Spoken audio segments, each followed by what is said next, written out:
Good morning, everyone, and welcome back to our 8th episode of Equity Explorer. I'm Karena, a global equity investment specialist at Fairtree, and I'll be moderating today's discussion. So just to give you guys some insights on Equity Explorer, it was designed as a teach-in on key themes in equity markets, just basically to offer some deeper insights into industries, companies, and trends that are shaping global investments at the moment. Please do note this is not financial advice and does not represent a deep dive into our portfolios either. You're welcome to reach out to us if you would like to schedule a meeting. And with that, I'm really excited to introduce today's topic.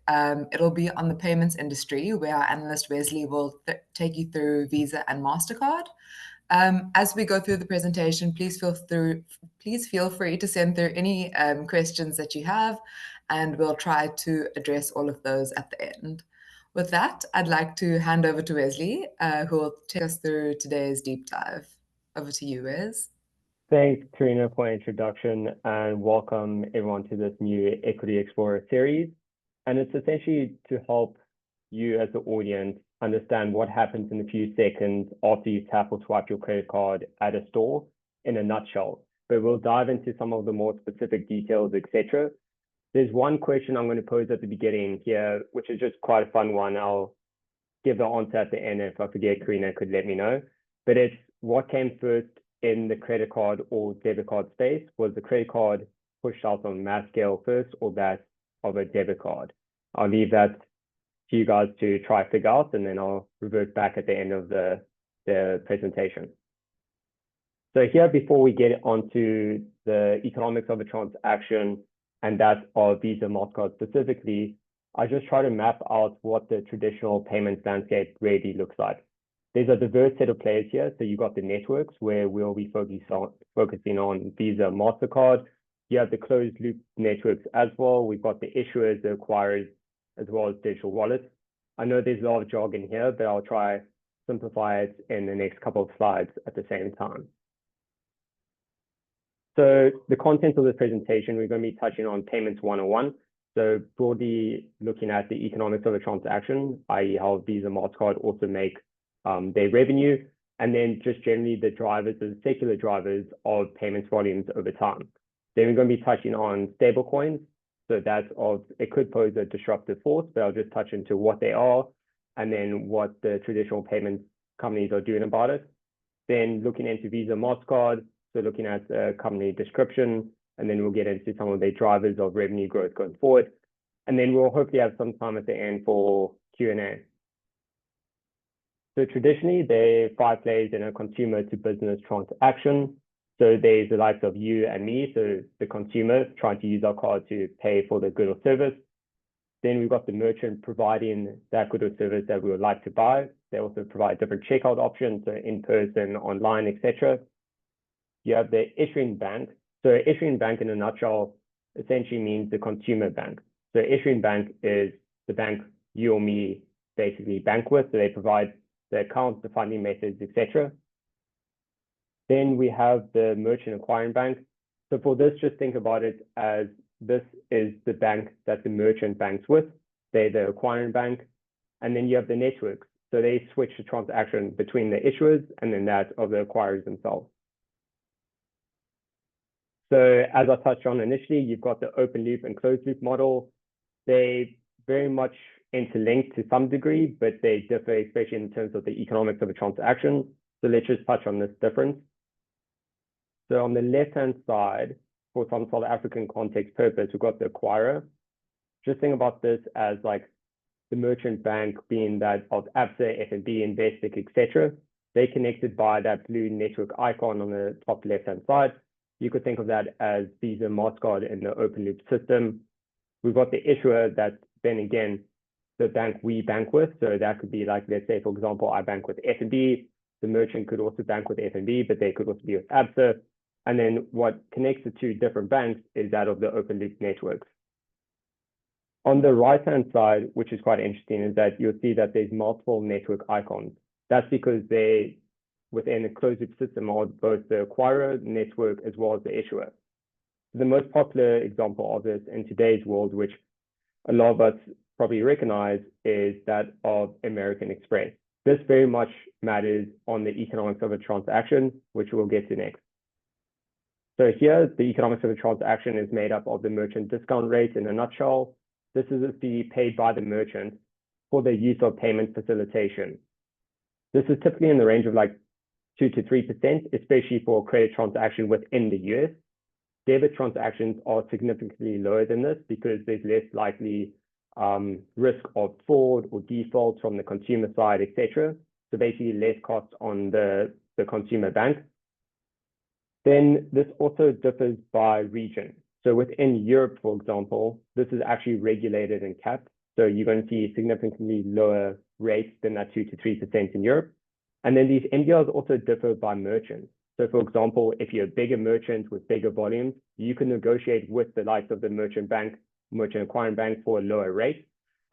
This typically means that you're going to be pushing through more volumes through that account. So that's why the merchant bank's happy to accept a lower rate, because the revenue they still make off you is still significantly larger than that of, let's say, a spaza shop or a mom and pop store. And then this also matters by industry vertical. So gaming and gambling there's obviously more fraud risk in that. So the MDR will be typically higher. And then that of transaction type. So just think about if you in-store, which we'll also show on a graph I've got later in the presentation, in-store at point of sales device, when you input like your PIN number, that's going to be significantly lower for that of the merchant to pay that of the merchant bank than that of an e-commerce transaction, just because there's more fraud activity and risk of default online. So the merchant discount rate just continued, so breaking up into 3 components. Just remember, firstly, that the MDR is a cost pass through to the merchant, so not borne really by the consumer. So the largest portion of the MDR is that of interchange. So that's the fee paid by the merchant bank to the consumer bank, but it's a cost borne by the merchant itself. So this acts as compensation for the issuer taking on credit risk for the issuing of these credit cards to you and me. What's specifically interesting about interchange is that this facilitates our bank rewards program. So think about, how do we earn our eBucks, UCount, Greenbacks, Discovery Miles, etc. This is actually funded by the use of interchange. This is why in the US you see all these crazy cashback programs. This is largely driven by interchange, funny enough. And then you get your network feeds. So this is pretty much what Mastercard and Visa earn the bulk of their revenue from. And then you also get the acquirer markup. So here we're just going to go through an illustrative example of a card transaction. So in this example, I'm going to be doing a credit card transaction. But firstly, let's try to get this into more of a South African context format. So the merchant, just think about this as being a Checkers or a Starbucks. I know Starbucks is also within Checkers, so you could think about it like that. You've got acquirers, so just think about this being the merchant bank. So let's say Checkers banks with Standard Bank in this example. So that will be their acquirer. Then you have, let's say Standard Bank has a card or credit card linked to that of Visa. So then Visa will be the network in this case. Then the issuer or the consumer bank, so let's say we bank with F&B, then it'll be F&B on the issuer side. So we're firstly going to go through the authorization process and then a settlement process of, let's say we've got $100 worth that we spend for groceries. Okay, so we tap or swipe our card at the Checkers and the Starbucks to get that Frappuccino as well as some groceries from Checkers. And we tap that on that point of sales device at the merchant. This terminal then sends a request for payment authorization at the merchant bank. The acquirer sends these details towards the networks, who then switches this information to the consumer bank. So that includes how much you're paying for the transaction as well as the card details. This goes to the consumer bank. The consumer bank then either approves or declines the transaction. We're talking about credit here, so obviously if you're in overdraft, that would also play a role. And then if it's a decline message, which hopefully very few of us have seen, they could also decline the transaction from this standpoint. The network then sends this information back to the merchant bank. The merchant bank receives this information on the terminal with the approved or denied message. So this is in a nutshell, almost simplified to some extent because there's a lot of different entities and players involved between these steps. But this is how an authorization works of a credit card transaction in person. So now touching on to settlement. So this is almost like the economics of transaction, who makes, where do they make fees, etc. So you got the issuer or the consumer bank making that a 1 to 2.5% interchange fee. You have the networks making a very small portion of the whole MDR, around 20 to 30 bips. We have the merchant bank earning a merchant or processing fee of 10 to 100 bips. And this all accounts for that 2 to 3% merchant discount rate, which we chatted before in the previous slide. This is the cost borne to the merchant. Interesting thing about this, we touched on what a closed loop system is, as well as an open loop system. In a closed loop system, we could see here that they claim the entire MDR as their revenue. So for example, they're going to be, I'm just getting my laser point out here, they'll claim the processing fee, the network fee, as well as interchange fee. So they recoup the whole 2 to 3% as part of their revenue. So just putting this into some absolute numbers here, the consumer, i.e. us, was billed $100 for our Frappuccino and other goods that we bought at Checkers. The acquirer keeps around 10 cents to $1 of this. The network keeps 20 cents to 30 cents of it. The issuer keeps, or that of the consumer bank, they keep the lion's share, so $1 to $2.50. Remember, this facilitates the interchange or rewards programs for us to actually use these credit cards. And that obviously pays for our quiet smoothies at the end of every month if we bank for the likes of Discovery or F&B.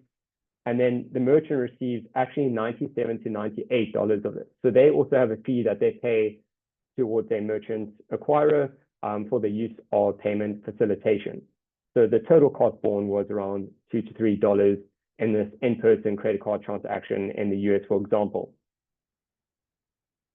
So now this gets quite interesting, what I touched on at the beginning of the presentation around debit and credit, as well as closed loop systems.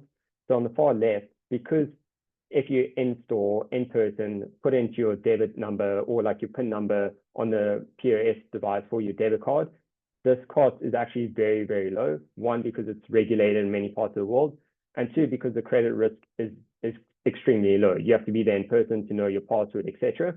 Then if we move to the far right, you get to the credit card. So American Express, they recoup that whole full 2.3%. Visa and Mastercard, it says 2.2%, but remember they only keep around 20 to 30 bips of this. And then Discover is also another credit card program. The interesting thing about this and why you could be surcharged in certain countries you might travel to, let's say you travel to Indonesia, for example, and you swipe your credit card at a small merchant, they might actually surcharge you or say, listen, can you pay an extra 2 to 3% on that transaction?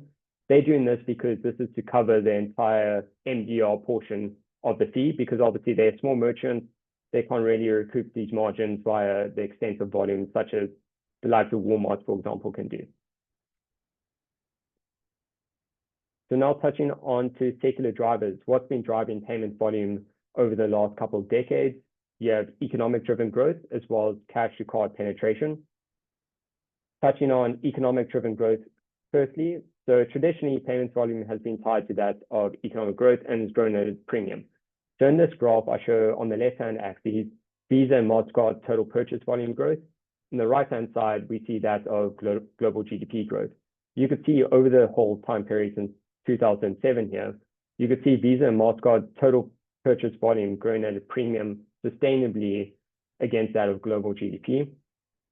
Let's think about as to why that is the case. So you've had one, contactless payments. So less use of cash via, we now have tap to pay on our phones, our watches, even the cards. So this has almost incentivized us or driven the use of habituation of using these devices instead of paying cash. And then also e-commerce. I don't know if it's even possible to pay for an e-commerce item in cash. I doubt it. So that's also driven the growth of cash to card over the number of years. So in this graph, let me just explain a couple of points here. So card penetration of consumer to business addressable PCE. What I mean by addressable here is that I exclude the likes of debit transactions linked to your bank account, not your card. And you exclude the likes of medical aid payments, utility bills, etc., because these items are never really going to be used for card transactions themselves. PCE, I mean by personal consumption expenditure. So just think about the total expenditure you have on goods or services per year. And then this is nominal excluding China. So let's first touch on the far left. So looking at global, in 2019, around 48% of, I'm going to simplify it here, of yours or mine spend was that done by a card. The delta was that done by, let's say, domestic, or actually that of cash. So 2019 to 2024 has been a big jump to around 63% here in the black bar. And that's been driven by contactless payments and e-commerce, which we've described above. You could see if you look further right, you have United States growing from 67 to 75%. That is a bit of a jump, but Europe, funny enough, because it also includes some of the more emerging market Europe, so more of the Eastern Europe countries, you've seen a big spike or increase in the use of cardless or cashless payments, I should say, from 44 to 71%. So a lot bigger jump than that of the US. And similar trends happen around the world at the same time. Canada is now sitting at around 91%, so very much card dominated country in terms of the payment systems they run there. So payment volume growth, this is a building block of what we've just seen in the past two slides.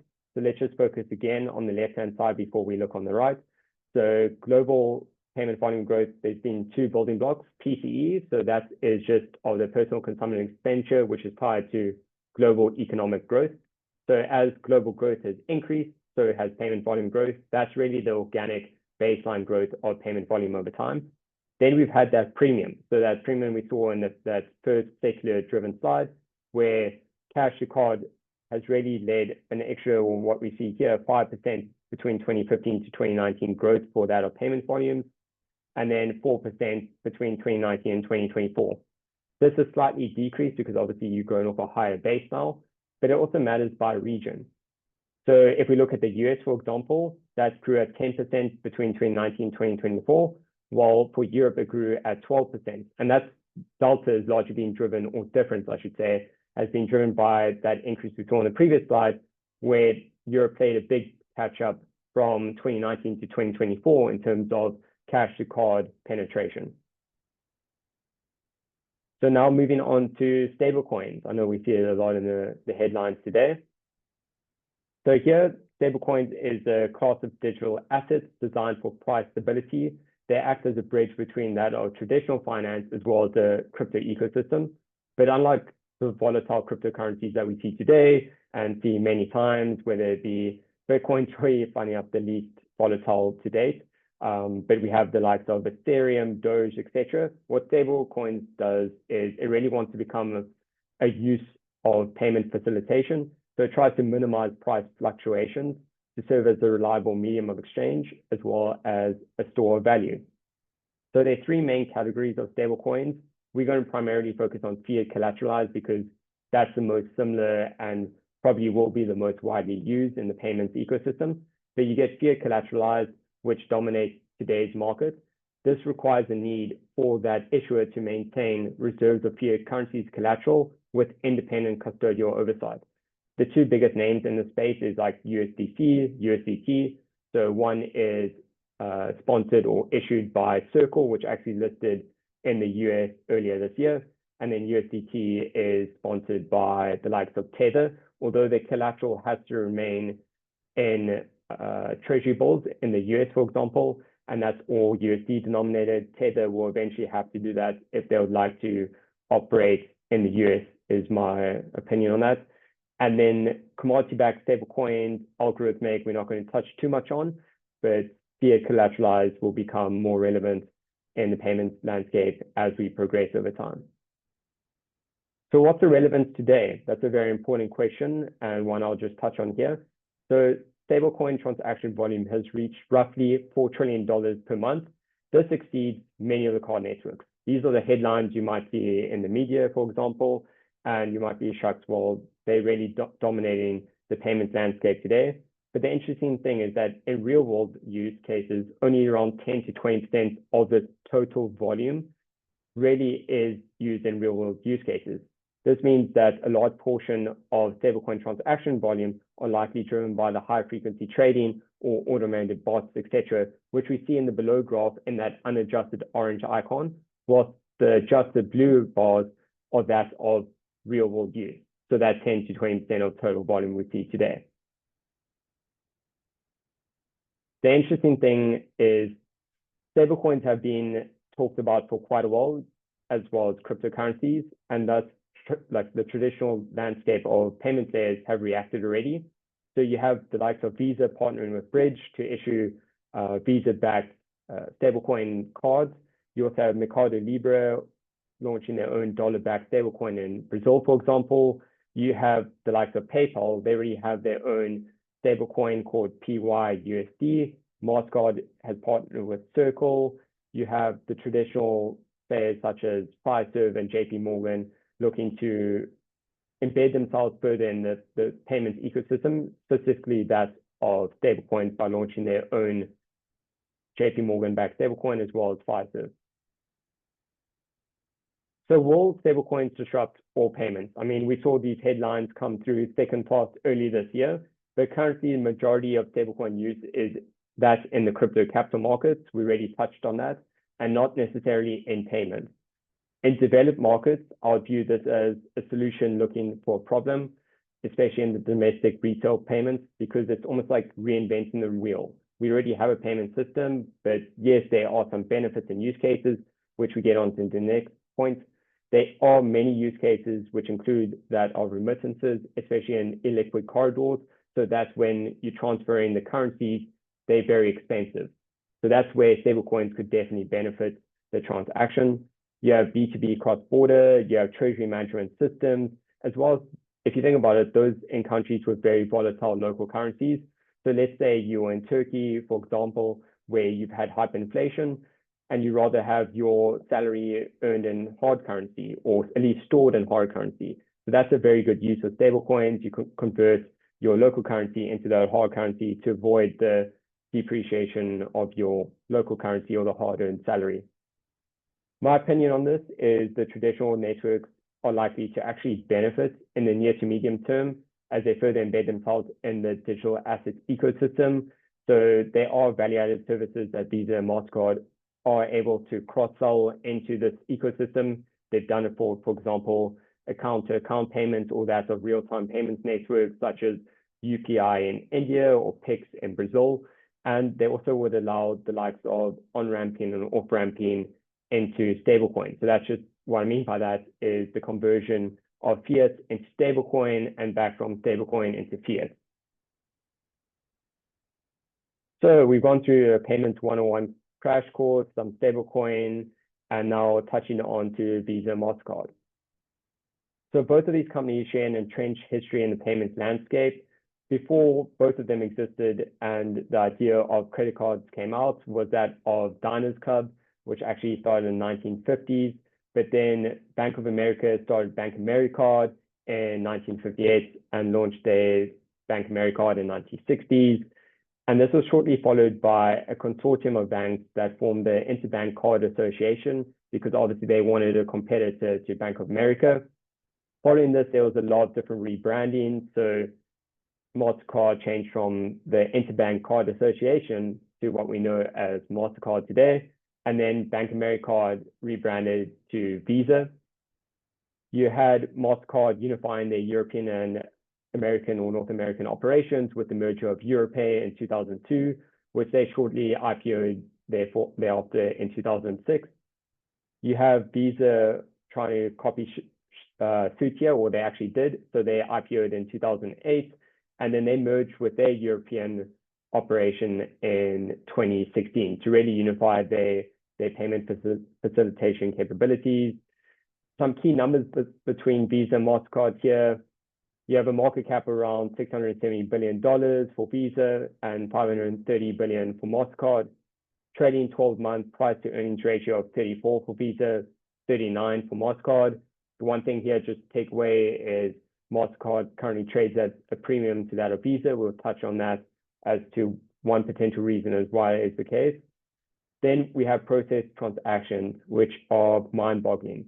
So in FY24 for Visa, you had them process over 233 billion transactions. This is over 7,500 transactions roughly per second, 365 days per year. Like, that is mind-boggling. And then Mastercard at 159 billion. So smaller, trading at a relative multiple higher than that of Visa is what I want to also get across here. So you have payment volume, which has also increased drastically over time. So Visa and Mastercard are definitely what I would say a duopoly by US dollar volume share in the payments network space. On the left-hand side, we could see Visa growing at pretty much a 9% cumulative annual growth rate in terms of payment volume here. You have Mastercard more recently upticking to that 11%, so 2 points higher than that of Visa from 2018 to 2024. One of the possible reasons of this is that they essentially are just growing off a smaller base, so they've got more room to catch up, so they're able to grow at a quicker rate. This is one of the potential reasons why they're actually growing at a slight premium or trading at a slight premium to that of Visa.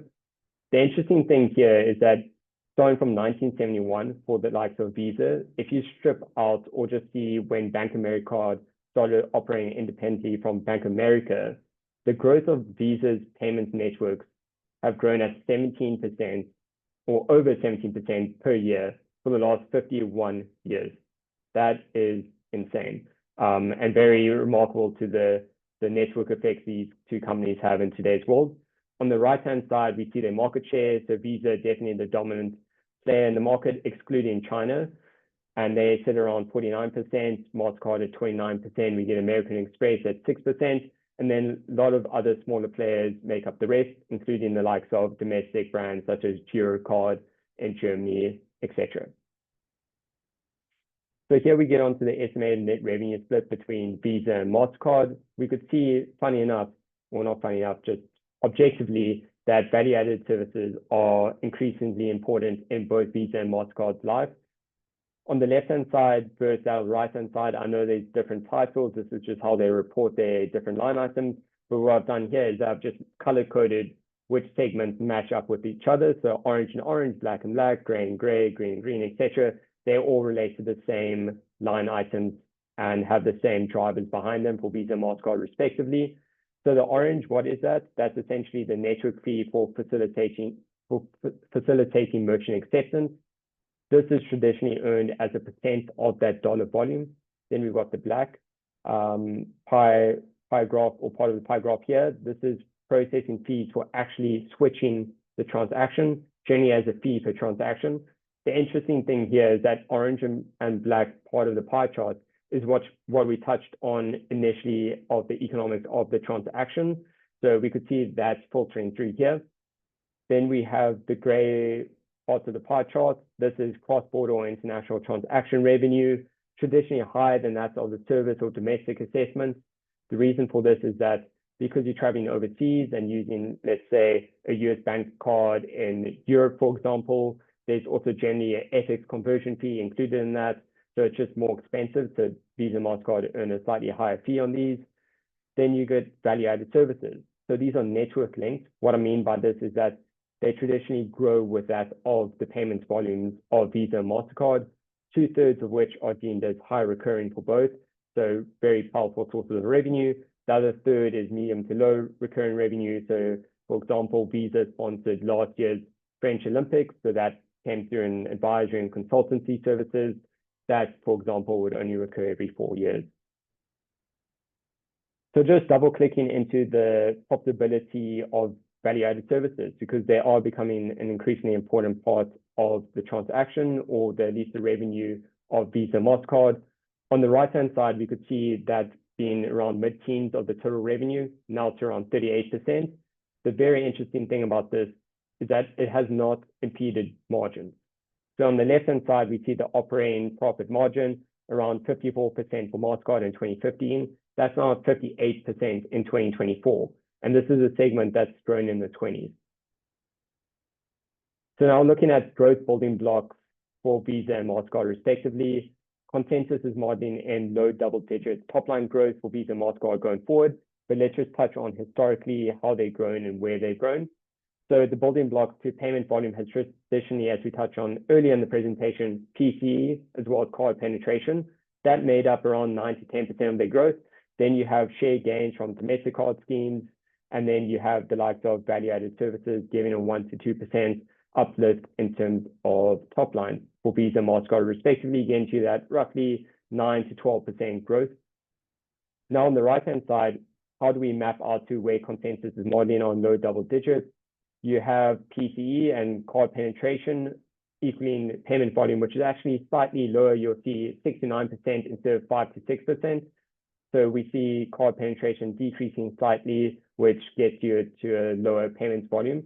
So what more than makes up for the growth difference is that of value-added services. So here we see low single digits estimated for value-added services going forward. One, because right now they're growing in the low 20s. So that's very impressive. And two, because they're making up an increasing portion of the total revenue pie for both Visa and Mastercard. So now touching on valuation. Here we see Visa and Mastercard in the orange and black lines respectively. This is a graph just portraying the forward 12-month price to earnings ratios of the two companies versus that of relevant indices such as the S&P 500, MSCI, ACWI, which both of us or all of us on this call probably know about today. So what I want to touch on here is just looking at the premium that Visa and Mastercard have traded to that of the S&P 500, for example, over time. We could see there was a re-rating and de-rating example. And the question one I want to pose here is, well, is there value in holding Visa and Mastercard relative to that of just the index today? I would argue that yes, there is. And I'll just explain as to maybe 2 points as to why that is the case. So these almost straight lines here, we see Visa over that of the S&P 500 price to earnings ratio average over the last decade, as well in the blue for MasterCard. Currently, you could see that both Visa and MasterCard are trading around 10 to 15% below that of their average. So let's just double click into 2 points as to why I think they might be or should be trading at closer back to this average again. One, you could think about, well, what's the earnings power of Visa and MasterCard historically and where's it going in the future? We've sort of touched on that looking at the growth building blocks, low double digits likely outlook versus that of 9 to 12% historically. So I'd say we could tick that off in terms of, okay, we sort of understand where the earnings trajectory is going forward, and they're very predictable earnings streams for these two traditional card networks. The second thing is free cash flow conversion. That impacts a lot of our valuation methodology. And looking at Visa and MasterCard, they generate close to 100% free cash flow conversion and have done so historically. So what I mean by this is that they generate around roughly 100% of their net income into cash flow at the end of each quarter, year, etc. What's that of the S&P 500? If you look at, for example, their free cash flow yield for the index, it's actually declined over the last year or two. And that's because of the hyperscalers, for example, ramping up their capex on building out data centers, etc. So these are just two reasons why I think they could be valued at closer to where they have traded in the past. So this is just some podcast recommendations. So here we have Visa on the Quiet. It's over 3 hours long, just warning you. So keep it for those long commutes. And then MasterCard chatted with In Good Company with Nikolai Tangent of Nordea Bank. And then a couple others here, more than welcome to shoot me a message or Karena, and we'll send these through as well. Just disclaimer, and then onto some Q&A. Brilliant. Thanks, Wes. That was a really, really interesting presentation. Let's kick off with some questions that we've gotten. The first one would be, what is an example of a value-added service offering by either Visa or MasterCard? Okay, that's perfect. That's one question I had on top of my mind when I first looked at both Visa and MasterCard, because they are becoming increasingly important in the investment case for both companies. So they both have many. I'll touch on maybe one or two that are most relevant in our context. So the first one would be Visa Direct. What that essentially means is I could go onto my F&B app, Capitic app, or another banking app, and I could say, can I do a real-time payment towards that of my friend overseas or that of another bank? There are, for example, PayShop, so that's a different real-time payment network. But long before that, Visa developed what they called a push technology, which essentially allows us to utilize this real-time payment network through the likes of Visa. So this has been in the works for many, many years, and they've grown it into a really global value-added service that they offer many banks around the world. The second one, which many of the Shift users might know from, for example, Standard Bank, they offer really good functionality, especially in terms of Forex conversion or even sending and receiving money on the Shift app. That, funny enough, is also sponsored by Visa through their subsidiary called Currency Cloud. So Currency Cloud was able to reduce the processing time of the transactions, as well as substantially reduce the cost of the FX conversion, let's say from Rand to US dollars, etc. And I'll just give one more that came up recently. Mastercard closed their recorded future transaction, which was an acquisition for the cyber intelligence unit, essentially. And what this company does is that it tries to preempt if there could be fraud on your account. And that's a basic example would be, let's say my card transaction came up on a geolocation in Dubai, but I'm still in South Africa and I just paid for a coffee in the morning. An hour later, there's a transaction in Dubai. They would flag that straight away, being like, that's essentially impossible, and report that to the bank, who then could block your account or at least let you know. Great, thank you for those examples. Last question that I've got on my side. If stablecoin transactions occur completely on-chain, would this then completely exclude the networks? Okay, very interesting question. So for the rest of the audience, what on-chain essentially means is that the stablecoins stay within the ecosystem, so it never actually touches back to a fiat ecosystem again. So it stays within the stablecoin rails. In a nutshell, we've seen this in real-time payments networks such as the UPI and PIX in India and Brazil, respectively. And it's a similar concept to some degree. And what Visa and Mastercard have been able to do was cross-sell value-added services into it. So yes, in terms of the network fee that Visa and Mastercard might receive on a complete on-chain transaction, they might not receive this anymore.